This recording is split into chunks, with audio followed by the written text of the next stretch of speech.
Hello lovelies, welcome back to another episode of Ngozi Cooks. Today, I'm going to be sharing with you a special method me and my grandma use in making groundnut. We first start by adding little amounts of water into the raw groundnuts and then going in with a sprinkle of salt before mixing well. We then transfer the groundnut into a wide open tray and spread evenly. The next step is to sun-dry the groundnut when the sun is blazing hot. We are going to repeat this process of drying for about 2 days straight while repeatedly turning the groundnut so it can dry on all sides.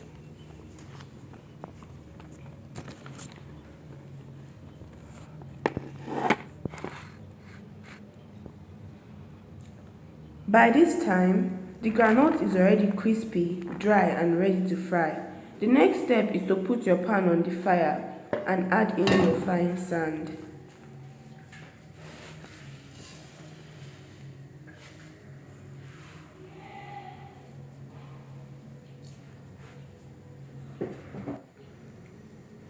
After that, we repeatedly stir our sand until it's evenly heated.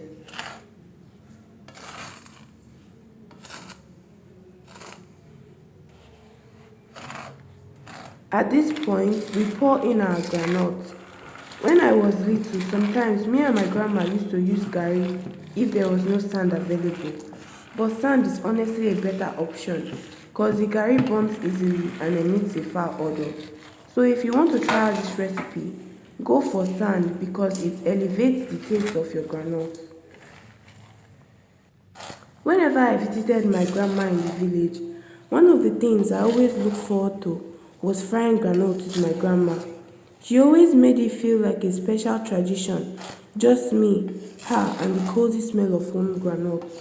On one special occasion, I think I was about 11 to 12 years, my grandma finally allowed me to fry the groundnut myself, mainly because she wanted to pluck some leaves we will be using to make soup later in the day. Everything was going well at first, but you know village firewood is not friendly.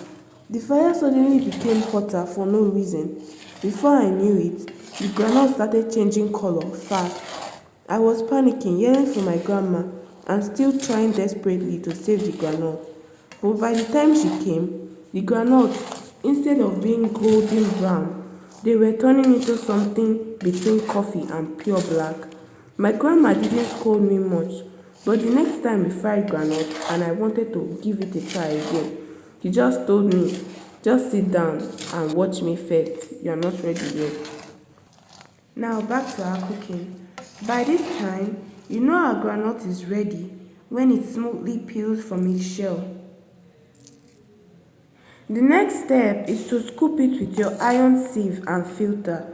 Please don't use anything rubber or plastic cause it's very hot and might melt. After that, we transfer it into a thick rubber bowl and allow it to cool down before peeling it and transferring it into your desirable container.